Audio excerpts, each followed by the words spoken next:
அஸ்ஸலாமு அலைக்கும். ஆயிஷா ரலியல்லாஹு அன்ஹா அவர்கள் கூறியதாவது,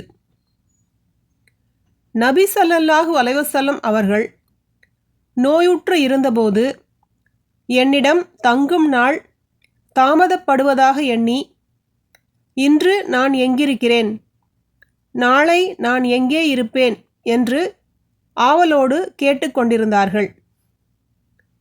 எனது வீட்டில் தங்கும் நாளிலேயே அவர்களது உயிரை எனது நுரையீரல் உள்ள பகுதிக்கும் காரை எலும்புள்ள பகுதிக்கும் நடுவில் அவர்கள் சாய்ந்திருந்த நிலையில் அல்லாஹ் கைப்பற்றினான். எனது வீட்டிலேயே அவர்கள் அடக்கம் செய்யப்பட்டார்கள். இந்த ஹதீஸ் 2 அறிவிப்பாளர் தொடர்களில் வந்துள்ளது. சஹீஹ் புகாரி 1389, அத்தியாயம் 23, ஜனாசாவின் சட்டங்கள்.